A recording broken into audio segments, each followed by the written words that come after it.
Bismillahirrahmanirrahim. Assalamualaikum warahmatullahi wabarakatuh. Alhamdulillah, wassalatu wassalamu ala Rasulillah Sayyidina Muhammad ibn Abdillah wa ala alihi wa ashabihi wa mawala. Asyhadu an la ilaha illallah wahdahu la syarika lah wa asyhadu anna Muhammadan abduhu wa rasuluh alladzi la nabiyya ba'dahu, amma ba'du. Qala al-mu'allif rahimahullah ta'ala wa nafa'ana bi 'ulumihi wa bi barakatihi, amin ya Allah ya rabbal alamin. Allahumma inna nas'aluka fahman nabiyyin wa hifdzal mursalin wa ilhamal malaikatil muqarrabin. Allahumma akrimni bi nuril fahmi wa akhrijni min dhulumatil wahmi. Allahumma aghnini bil ilmi wa zayyinni bil ilmi wa akrimni bit taqwa wa jamilna bil afiyah. Ya Fattahu ya Alim, ya Fattahu ya Alim, ya Fattahu ya Alim, iftah alaina fathan qariba waftah alaina fathan mubina bi rahmatika ya arhamar rahimin, walhamdulillahi rabbil alamin. Pertama-tama puji syukur kita panjatkan kehadirat Allah Subhanahu wa taala. Alhamdulillah, dengan izin Allah Subhanahu wa taala kita bisa berkumpul, berwajah, bertatap muka. Mudah-mudahan perkumpulan ini senantiasa mendapatkan keberkahan dari Allah Subhanahu wa taala.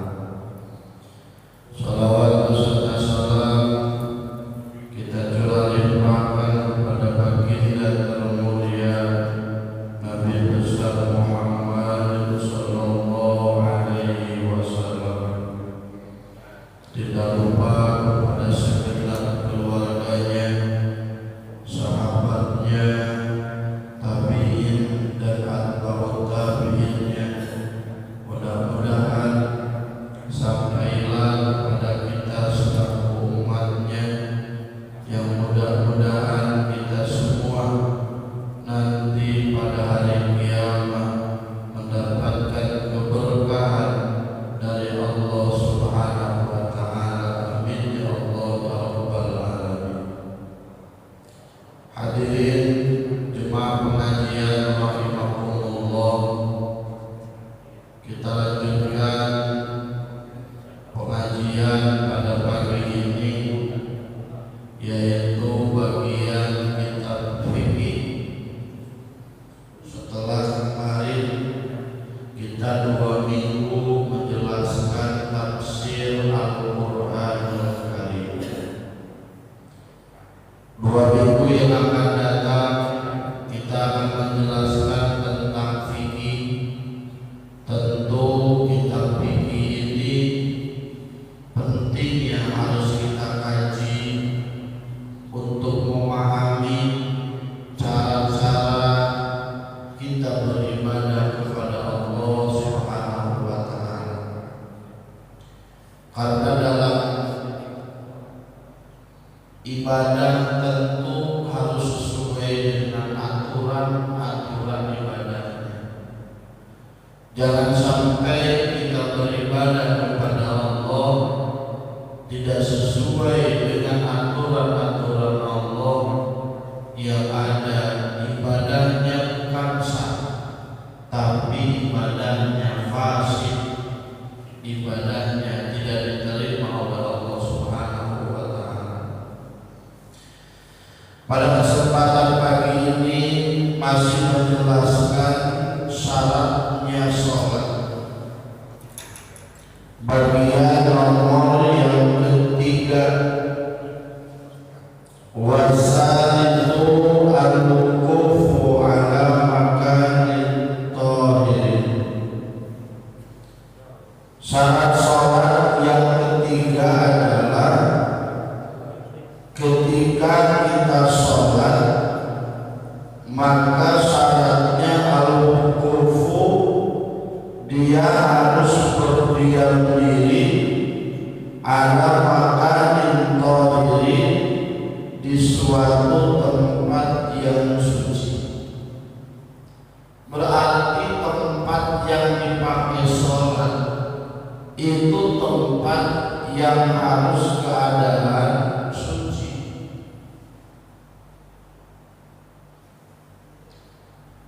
Maka pada siru sholatu syaksin ya Allah ibadu badani aw libasihi najasatan, maka berarti tidak sah sholatnya seseorang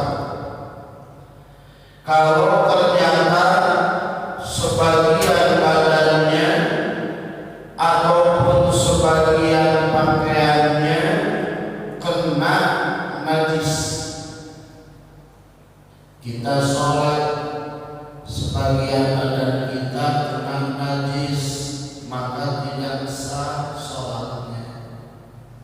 Kita sholat, sebagian dari pakaian kita kena najis, itu pun sama, tidak sah sholatnya. Fi qiyamin, mau keadaan berdiri, au-udin, ataupun keadaan duduk, au-ruku'in, au-sujudin, mau keadaan ruku ataupun sujud. Kalau kena sebagian badan kita atau kena sebagian pakaian kita kepada najis, maka kata para ulama tidak sah sholatnya. Berarti dia sholat di tempat yang najis. Lalu bagaimana kalau kita sholat pas di depan kita ada najis, tetapi najisnya itu tidak kena kepada pakaian kita, tidak kena kepada badan kita. Kemarin dicontohkan kita sholat pas mau sujud, di tempat sujud misalkan ada kotoran cicak, akhirnya kita sujud di kolongan ada najis di kolongan,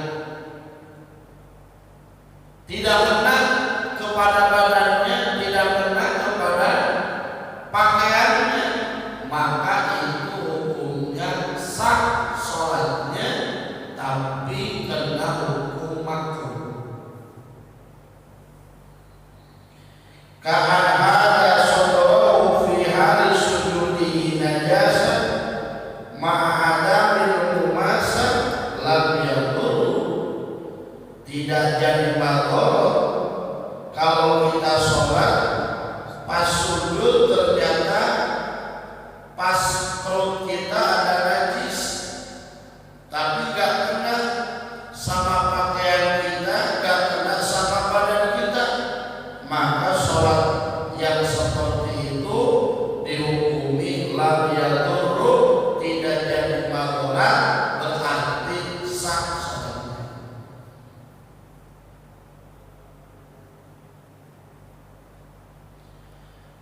Ustaz, kalau kita sholat kena najis,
tempati ketika sholat itu harus keadaan suci.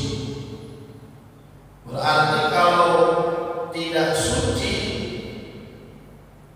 tempat yang kita duduki, tempat yang kita diami, maka berarti tidak sah sholat.